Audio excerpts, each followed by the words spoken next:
인사론에서 마지막 이론이 이제 통제 이론이에요. 통제 이론. 자, 이제 임용했고 분류 배치했고 그다음에 뭐 했어요? 능력 개발했고 능력 발전 시켜줬고 사기했어. 자, 그러면은 사고 치면 돼, 안 돼요? 공무원들이. 사고 치면 안 되겠죠? 이거 뭘 해줘야 돼? 통제를 해줘야 되는 거야, 그렇죠? 그 통제 관련된 이론들을 모아놓은 게 통제 이론이다라고 보면 됩니다. 개념적으로 어렵지 않죠? 자, 통제 이론에서 중요한 것들 좀 어떤 구성으로 되어 있는지 보면은 자, 공직자 윤리, 그다음 공직 부패, 그다음에 정치 활동, 퇴직 이론 이렇게 돼 있어요. 근데 가장 시험 출제가 많이 되는 건 공직자 윤리, 공직 윤리 이론이 가장 출제가 많이 돼요. 여기가 가장 포인트고 그다음에 이제 좀 출제가 되는 게 공직 부패. 그다음에 여기 퇴직. 퇴직 여기 이제 징계가 들어가 있어요. 징계. 알았죠? 징계가 다 일반적으로 징계의 핵심이 이제 퇴직이죠. 퇴직. 자, 그래서 요 정도 출제가 시험 출제가 많이 된다라고 보면 돼요. 자, 먼저 공직윤리 이론부터 볼게요. 공직윤리 이론에는 우리나라 이론만 있어요. 지금 현재. 그러니까 우리나라 이론만 있다고 보시면 되고. 자, 우리나라는 공직윤리를 어떻게 확립할 수 있을까라고 했을 때 우리나라는 법적, 강제적 공직윤리와 행정적, 자율적 공직윤리로 공직윤리를 확립할 수 있다라고 주장을 해요. 자, 그럼 여기서 이제 이해될 게 뭐냐면 윤리, 여기서 말하는 행정학에서 말하는 윤리라고 하는 게 뭘 말하는 거냐를 이해해야 돼요. 윤리라고 하는 것 자체는 공무원으로서 가져야 될 행동 기준, 행동 기준을 윤리라고 그래요. 공무원으로서 마땅히 해야 할 행동의 기준을 윤리다라 불러요. 알았죠? 우리가 도덕 시간에 말하는 그 윤리가 아니야. 알았죠? 여기서는. 자, 그렇다면 우리나라 공직윤리는 자, 법적 강제적으로 행동 기준을 정할 수 있고 혹은 행정적 자율적으로 공직윤리를 정할 수 있다라고 주장하게 된 거예요. 자, 그러면 하나씩 볼게요. 법적 강제적 윤리는 자, 여기에는 이제 주로 법이 나와 있어, 법. 자, 헌법. 그다음에 국가공무원법, 공직자윤리법. 요 세 가지 법이 있어요. 주요 법이. 자, 헌법, 국가공무원법, 공직자윤리법 이렇게 있어요. 여기 이제 중요한 게 뭐냐면 이게 이제 시험 일반적 출제고 요 정도로 만약 시험 출제되면 쉬운 거고 더 어려운 거는 이 뒤에 있는 뭐 주식, 백지, 식단 의무 여기에 세부적인 내용이 나오면 이제 가장 어렵게 시험 문제 출제가 되는 거예요. 근데 우리가 일반적으로는 1차적으로는 여기까지는 하고 이 세부적으로 주식, 백지, 신탁을 어떻게 하는지에 대해서는 추가적으로 설명을 할 거예요. 알았죠? 그건 나중에 더 추가적으로 할 거다라고 보시면 돼요. 자, 그러면 자, 헌법상에서는 공무원에게 어떤 기준을 정했냐면 충성의 의무. 충성이라고 하는 기준을 제시를 했어요. 충성해야 된다. 국민에 대해서 충성해야 된다. 국가공무원법에서는 일단 성실해야 된다. 복종해야 되고 직장 이탈 금지를 해야 되고 친절 및 공정 의무해야 되고 그다음에 비밀 엄수해야 되고 청렴해야 되고 자, 외국 정부의 영해를 수용했을 때는 이런 경우도 있고 품위 유지 해야 되고 영리 업무 및 겸직 금지해야 되고 집단 행동에서 금지해야 되고 선서 의무해야 되고 종교 중립 의무를 해야 된다라고 제시하고 있어요. 알았죠? 자, 여기 있는 내용들이 다 어디 나오는 거다? 국가공무법에 나온 거다. 알았죠? 여기 시험 문제 출제가 돼요. 이게 어디 나온 거냐? 이걸 물어보는 시험 문제가 나와요. 일반적으로 국가공무법에서는.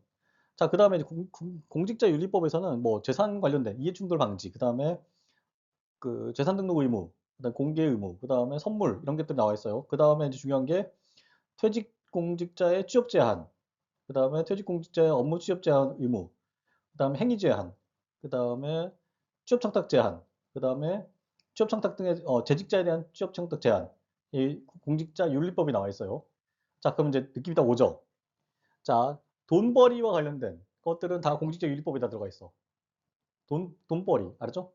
돈벌이 돈벌이를 제한하는 거, 자유로운 어떤 시장에서의 거래를 막는 것들은 대부분 공직자윤리법에 돈과 관련된 건 다 공직자윤리법에 들어가 있다라고 보시면 돼요. 자, 그럼 이 정도만 알고 있어도 문제로 이게 어디 들어가 있는지는 파악할 수 있어요. 자, 그래서 법적 강제 공직윤리에는 헌법, 국가공무원법, 공직윤리법의 세 개의 법의 내용들이 들어가 있다라고 보시면 돼요. 자, 행정적 자율적 공직윤리라는 게 있어요. 자, 이거는 공무원 헌장, 그다음 공무원 행동 강령이 있어요.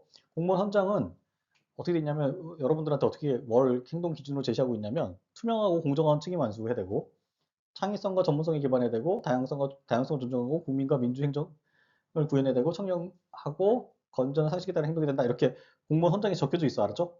그러니까 여러분들 이렇게 행동하라고 행동 기준을 정해놨어. 알았죠? 어디서? 공무원 헌장에서. 자, 그 다음에 공무원 행동강령이라는 게 있어요. 이거 대통령령으로 정해졌어요. 그래서 윤리강령, 행동강령, 실천강령 이렇게 세 가지 강령이 나눠져 있다라고 보시면 돼요.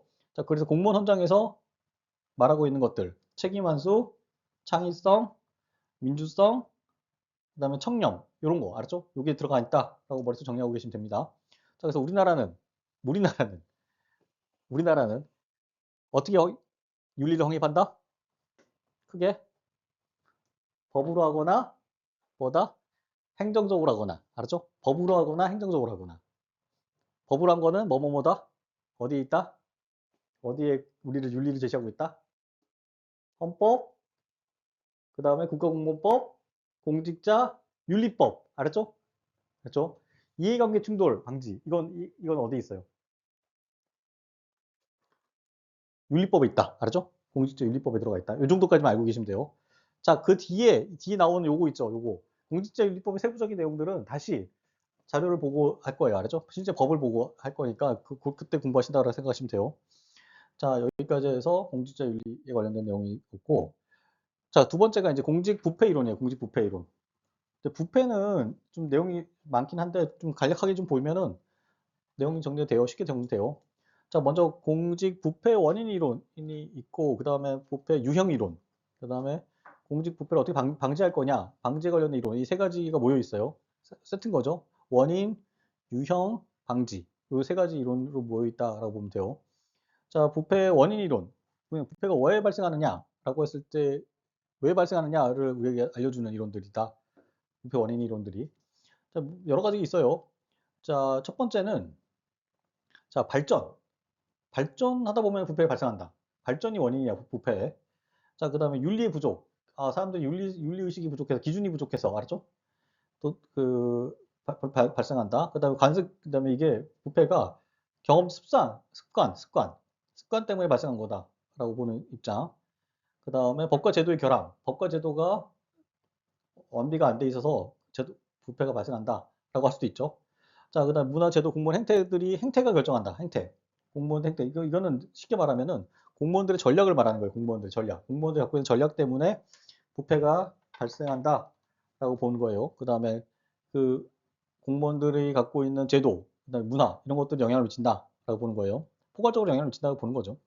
그 다음에 의식 구조도 부패에 영향을 미친다. 그 다음에 권력이 집중되다 보면은 이 권력의 집중 자체가 부패를 만들어낸다라는 거예요. 자, 권력이 분산돼 있으면 어떨까요? 부패를 할 수 있을까 없을까요? 없겠죠. 권력이 집중돼 있으면 부패하기가 쉽겠죠. 왜? 결, 권력이 분산돼 있으면 견제가 되겠죠. 견제. 이거는 권력이 다 모여 있으면 견제가 안 되니까 부패가 발생하는 거예요. 썩어요. 뭐 그런 맥락을 보시면 되고, 건전한 시민 문화 결핍. 자, 공무원들이 있는데 공무원 주변에 시민 문화가 결핍돼 있으면 부패가 발생한다라고 보는 입장이고, 그다음에 정치와 경제적 엘리트의 야합, 정경유착이 발생하는데 이것들이 부패의 원인이다 되는 거죠. 부패의 원인이 된다라는 거예요. 그러니까 정경유착하면 부패가 발생한다라는 거예요. 자, 그다음에 정부 주도 통치 체제가 만들어지면 부패가 발생한다라는 거예요. 이것들이 전부 다 부패의 원인인 거야. 알았죠? 자, 그러면 부패의 원인은 하나의 여러 가지야. 여러 가지야. 알았죠? 이게 핵심이야. 부패의 원인이 여러 가지다. 이것만 머릿속에 기억하고 계시면 돼요. 뭐, 그러니까 부패를 하는 행위자의 문제점도 있고 행위자를 둘러싼 주변의 문제점, 그 다음에 구조적인 거, 그 다음 문화적인 거 이런 것도 다 부패의 영향으로 볼 수 있다라고 보는 거예요. 왜 부패의 원인이 이렇게 많아졌을까요? 부패의 원인이 왜 이렇게 많아졌을까? 저렇게 많이 나열이 됐을까요? 부패에 대한 연구가 오래됐기 때문에 그래. 오래됐기 때문에 저 부패의 원인이 많아진 거예요. 알았죠? 계속 연구하고 있는 거야. 계속 연구하고 있어. 그러니까 부패라고 하는 자체는 그러면 부패 연구 오래됐다는 얘기는 부패는 오래됐다, 오래되지 않았다. 오래됐다. 부패는 해결됐다, 안 됐다. 해결 안 됐다. 이 두 가지야. 알았죠? 그걸 보여주는 거예요. 그러다 보니까 부패에 관한 원인에 관한 이론들이 많아졌다라고 보면 되고, 일차적으로 수험생 입장에서는 아까 제가 말씀드린 것도 있죠. 이런 것들이 부패 원인이고, 요것들의 타이틀이 이게 이제 내용물이고, 이게 껍데기야. 내용하고 껍데기하고 연결시킬 수만 있으면 돼요. 알았죠? 이게 아까 쉽진 않아요. 자, 만약에 윤리가 부족하다. 이건 도덕적공, 이건 껍데기가 비슷하죠. 내용물하고 껍데기가 비슷해. 알았죠? 자, 껍데기에 윤리가 부족해. 여기 이 안에는 초코파이가 들어가 있고, 이 껍데기에 초코파이가 그려져 있어. 이건 쉽잖아. 맞죠? 이런 건 쉽죠. 근데 잘 연결 안 되는 부분이 있어요. 그런 것들은 챙겨서 머릿속에 넣어 두시면 돼요. 자, 넘어갈게요. 자, 부패 원인 이론까지 끝났고, 그 다음에 부패의 유형. 자, 부패 유형 이론은 굉장히 많아요. 굉장히 많은데, 이런 유형 분류가 있다까지만 여러분들 알고 계시면 되고, 여기서 이제 중요한 거는 이제 회색, 흑색, 백색, 이게 핵심이야. 요것만 여러분들 구분해서 좀 보실 수 있으면 문제 푸는데 어렵지 않아요. 자, 유형을 어떻게 구분할 수 있을까라고 했을 때 일반적 분류 이론은 직무 유기형 부패, 후원형 부패, 사기형 부패, 거래형 부패 이 네 가지가 돼요. 이게 가장 일반적인 부패 유형 구분, 우리가 알고 있는 일반적인 유형 구분이에요. 자, 직무 유기라고 하는 거는 자, 아무것도 안 하는 거야.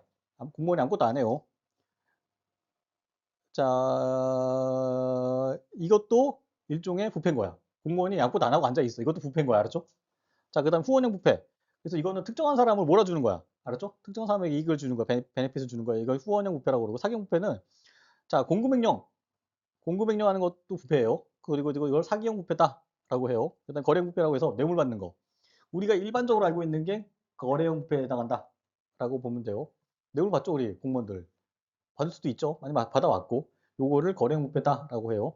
자, 내부, 외부 분류 이론은 어떻게 구분하냐면 공직부패를 외부와 내부 부패, 외부 부패로 구분한다. 이거 쉽죠?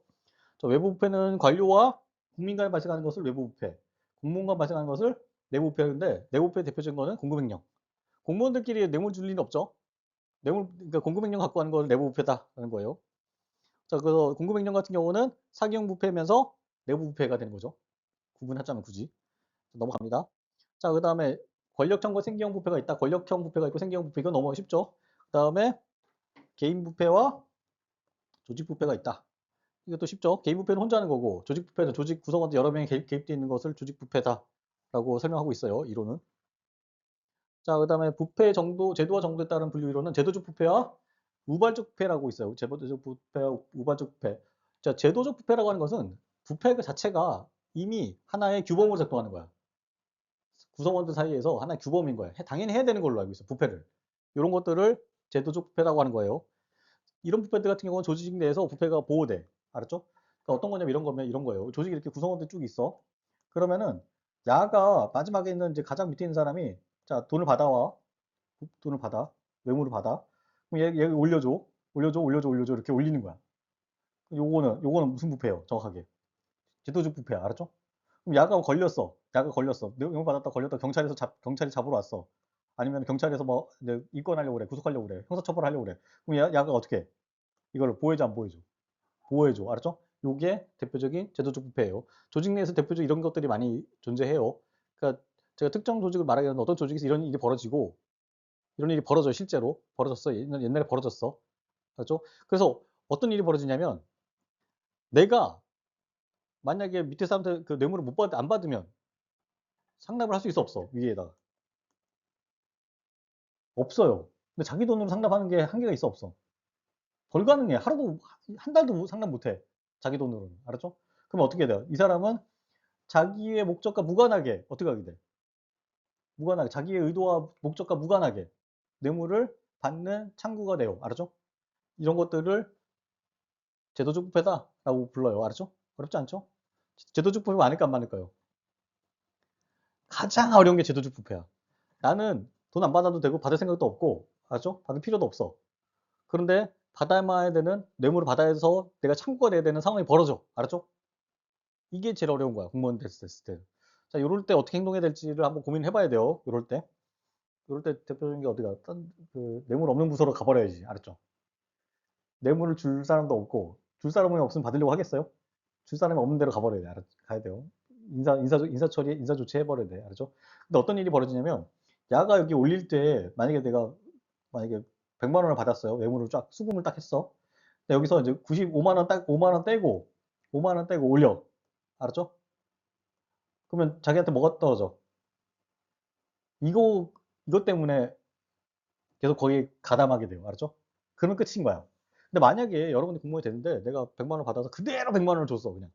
나는 참고했어. 그러면 면책이 될 수도 있어요.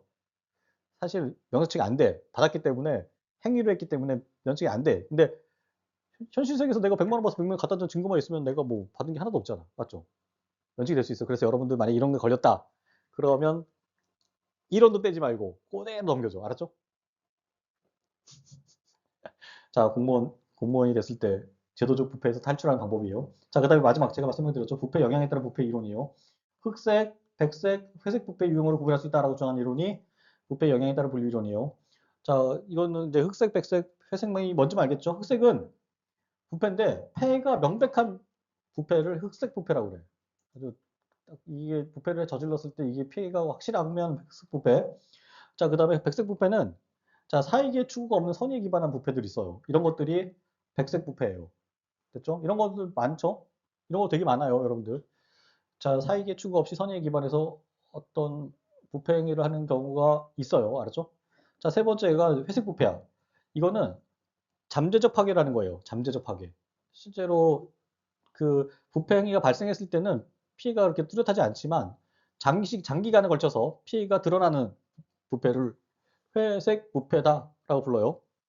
이게 되게 재밌는 게 뭐냐면 회색 부패는 일부 구성원은 처벌을 희망하고 일부는 비망하는 형태들을 회색 부패다라고 불러요. 됐죠? 이렇게 구분한다까지 머릿속에 기억하고 계시면 돼요.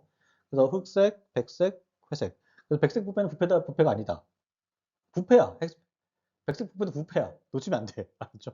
선의에 기반한 것 뿐이고 사람들이 용인해 주는 것 뿐이지 부패긴 부패예요. 자, 대표적인 게 뭐가 있어요? 우리가 그 이게 뭐 위법이긴 하죠. 위법의 문제인지 정하지 않지만 위법의 문제도 될 수 있지만 어떤 공무원이 너무 안 됐어. 너무 안 됐어. 어떤 사람 특정한 사람이 공무원 민원이 너무 처지가 안 됐어. 그래서 다른 사람한테 가야 될 다른 사람한테 가야 될 베니핏 혜택을 이 사람한테 몰아줬어. 이럴 수 있어 없어요? 공무원 하다 보면 있어. 이거 뭐예요? 아니면 다른 데 써야 될 자원을 끌어다가 여기다 써버렸어. 이거는 뭐에 기반했어요? 뭐에 기반했어? 이 사람이 불리한 사람이 이 사람한테 공무원한테 뭐 줬어 안 줬어? 안 줬죠. 근데 이 자원 이전시켰지. 일종의 이것도 부패예요. 알았죠? 이런 일이 벌어져. 근데 이런 경우에는 잘못되긴 했지만 용서의 가능성이 있어 없어요? 용인의 가능성이 있어 없어? 용인의 가능성이 있어요. 알았죠? 사회 조직 내에서. 자, 이런 것들을 백색부패라고 부른다까지만 기억하고 계시면 돼요. 됐죠? 이거 됐죠? 이거 이해됐죠? 어렵지 않아요. 행정학에서 이거 정도만 됐죠? 자, 그 다음에 이제 부패 방지 이론. 부패를 어떻게 방지할 거냐라는 거예요. 자, 일반적인 이제 부패 방지 이론은 뭐 여러 가지 있어요. 뭐 행정을 투명화해야 되고, 그 다음에 규제를 완화해야 되고, 행정 절차 간소해야 된다. 핵심은 뭐냐면 행정 규제가 부패를 만들어내는 거야. 알았죠? 행정 규제가 부패를 만들어내니까 행정 규제를 완화시켜야 된다라는 거예요. 자, 뭐를 하지 마라. 뭐를 하지 마라. 라고 하는 게 규제야. 근데 사람들은 이거 하지 말라는 걸 하고 싶겠죠. 그러니까 뭐를 하지 말라는 거를 위치를 바꾸고 싶겠지. 자, 여기 있던 선을 위로 옮기고 싶겠죠. 만약에 뭘 하지 말라고 하는 거죠. 여기까지 여기 밑에 막아놨어. 근데 요걸 위로 옮기기 싶겠지. 요때 뭘 돈을 줘요? 뭘 줘? 이걸 옮길 때 이 배리어를 자 이렇게 가둬놨는데 이걸 자기들이 멀리 가고 운동장을 넓게 쓰고 싶어. 그럼 뭘 줘야 돼? 뇌물을 줘야 돼. 알았죠? 그때 뇌물이 발생하는 거예요. 그러니까 배리어가 존재하기 때문에 배리어가 아예 없다면 배리어라는 게 존재하지 않는다면 뇌물 줄 필요가 없지. 배리어가 존재하기 때문에 뇌물을 주기 시작하는 거야. 알았죠? 그 부패가 발생한다라고 보면 돼요. 그다음에 상벌. 뇌물 받으면 박살을 내버리는 거야. 이런 것도 되죠. 그다음 권리금 분권화. 권한을 분산시켜놔. 그래서 권한을 분산시켜놓으면 서로 견제하겠죠. 됐죠? 그다음 거버넌스 행정 운영이라고 해서 자 투명사회 협약. 사회적으로 협약을 하거나 청년계약제를 같이 하는 거야. 이 부패를 하려고 시도하는 사람들까지 같이 동참하도록 부패 방지에 동참하도록 하는 거를 거버넌스적 행정 운영이다라고 하게 된 거예요. 쉽게 보면. 그다음에 가장 중요한 게 요거죠. 자, 보수하고 연금을 현실화시키면 된다라고 주장해요. 뭐 그러면 되겠죠. 만약에 뭐 급여 많이 주면은 뭐 굳이 외모 받을 필요 있겠어요? 이런 대표적인 나라가 어디 있어요? 급여를 엄청나게 많이 줘 공무원들에. 그래서 공무원들이 뇌물을 받을 하등의 유혹에 안 빠진 나라가 있어요. 어딜까요? 이건 예전 제가 TV에서 봤는데 싱가포르예요, 싱가포르. 싱가포르는 공무원들 되게 급여를 많이 줘요. 알았죠? 그래서 뭐 뇌물을 받을 뭐 하등의 이유가 없다라고 그 공무원들이 설명해요. 알았죠? 자, 또 방법이 있죠?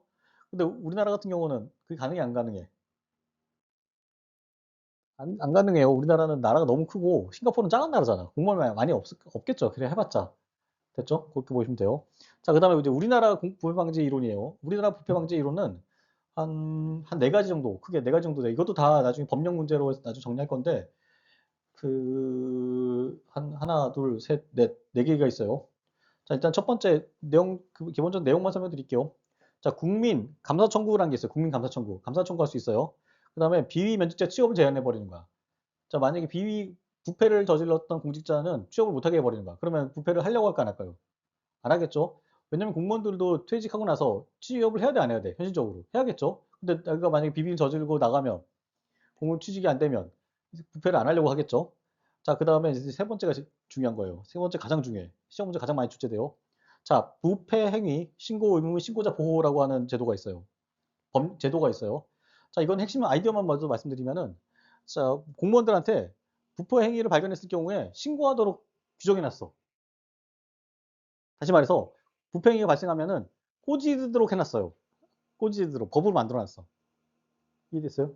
자, 옆에 있는 사람이 나를 꼬지를 가능성이 법으로 인해서 가능성이 높아지면 부패를 할까 안 할까요? 안 하겠죠. 그 방식이 그게 부패 행위 신고 의무 신고자 보호예요. 알았죠? 자, 꼬질렀어. 꼬지르면 어떤 일이 벌어져요? 보복이 가능해요? 가능해요. 보복이. 어떤 사람이 옆에 있는 사람이 나 꼬질렀어. 그러면 보복할 거 안 할 거예요, 여러분들? 보복하지. 그거 못하도록 하는 게 신고자 보호예요. 알겠죠? 이 정도로 머릿속에 기억하고 계시면 돼요. 이게 대표적인 게 뭐다? 부패행위, 신고, 부패행위, 신고 의무의 신고자 보호다라고 보면 돼요. 그 다음에 공익신고자 보호라고 해서 이거는 더 포괄적인 거예요. 공익신고를 보호하면 그 신고자를 보호해주는 게 공익신고자 보호인데, 자, 뇌물, 부패 행위를 신고했어. 그 공익에 기여하는 거죠. 공익에 부합하는 거죠. 그래서 이것도 일종의 공무원들이 뇌물 받는 것을 막는 방법이다라고 보면 돼요. 자, 이 공익침해라고 하는 것 자체가 일종의 부패가 공익침해로 보는 거예요. 부패가 공익침해로 보는 거예요. 자, 부패가 공익침해 맞아요? 안 맞아요? 부패하면 공익이 훼손돼 안 돼. 알았죠? 그렇게 보시는 거예요. 그렇게 보면 돼요. 그래서 공익신고자 보호도 일종의 부패 방지 수단이 된다라고 보면 돼요. 세부적인 내용은 다시 법령 문제 할 때, 법령할 때 좀 세부적으로 좀 다시 한번 볼게요. 자, 됐죠? 자, 우리나라는 그래서 감사 청구, 비면직자 취업 제한, 부패행위 신고, 그 다음에 공익신고자 보호 이렇게 내용이 정리되어 있다라고 보면 됩니다. 자, 넘어갈게요. 정치활동, 정치활동 이론이에요, 우리나라. 자, 정치활동 이론은, 자, 공무원의 정치활동은 금지되어야 할 거냐라고 했을 때 여기에 대해서 답을 하고 있는 이론이에요. 우리나라 이론이에요. 우리나라는 공무원의 정치활동은 금지한다. 어디 있죠? 금지하고 돼 있어. 우리나라가 무슨 주의야? 우리나라가 무슨 주의이기 때문에 그래요. 에? 무슨 주의야? 역관주의야, 실적주의야? 우리나라가 실적주의이기 때문에 그래요. 실적주의이기 때문에 공무원의 정치적 활동을 금지시켜요. 실적주의는 누굴 공직에 임용하는 거야?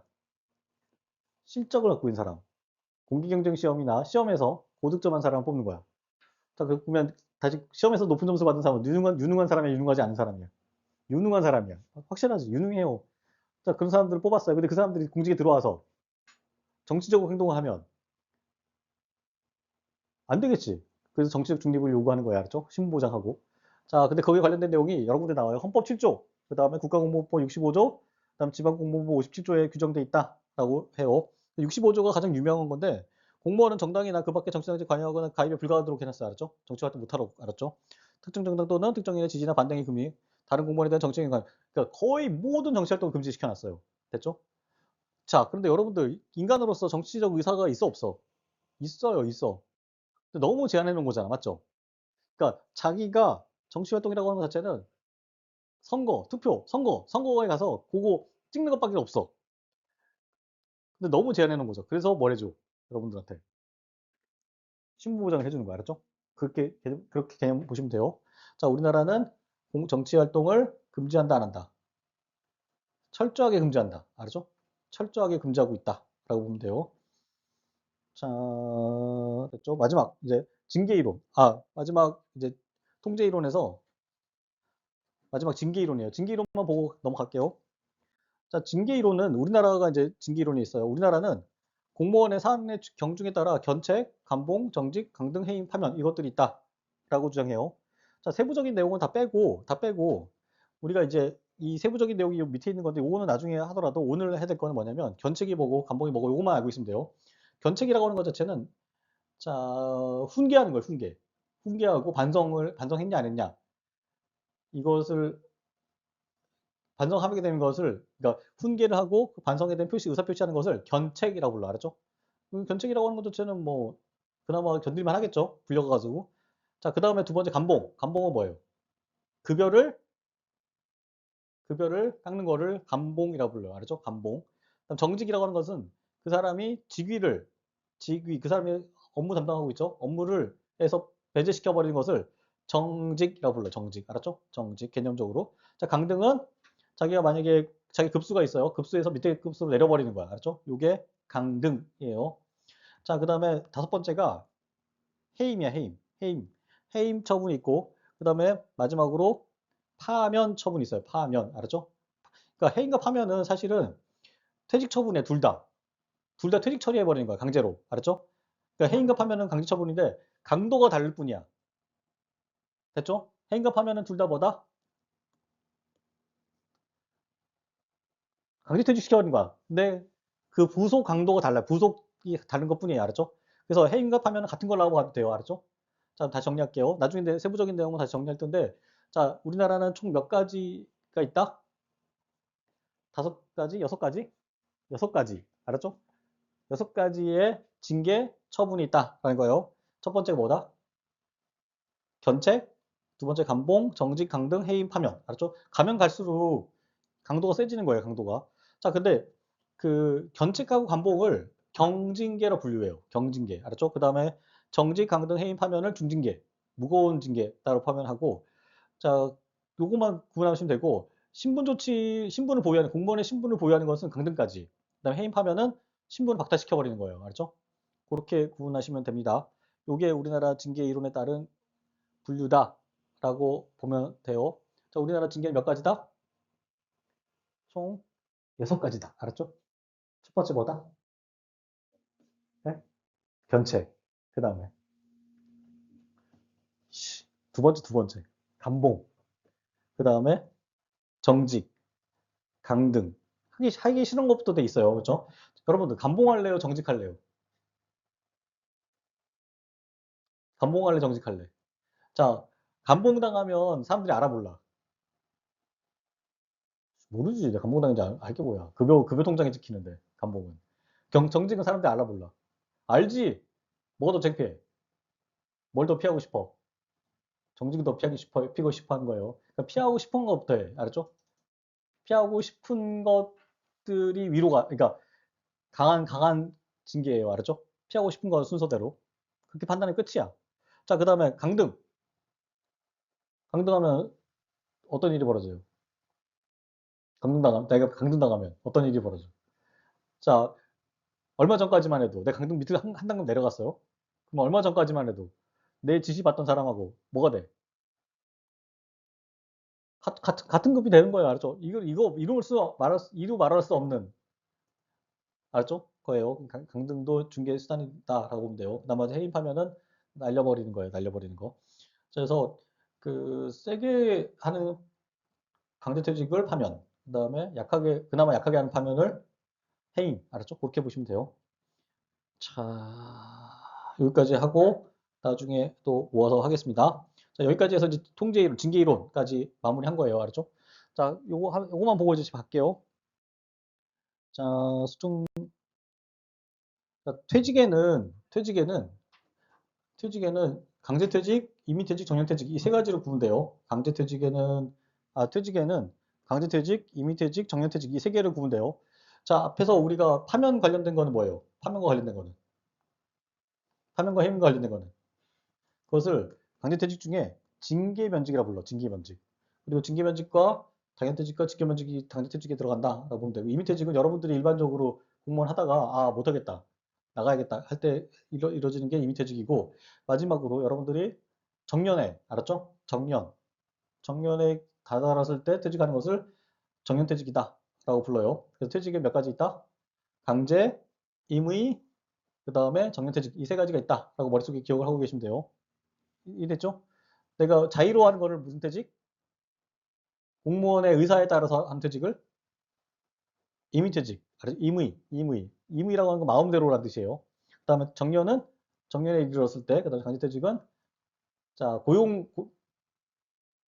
고용자, 정부가 퇴직시키는 것을 강제퇴직이다 라고 보면 돼요.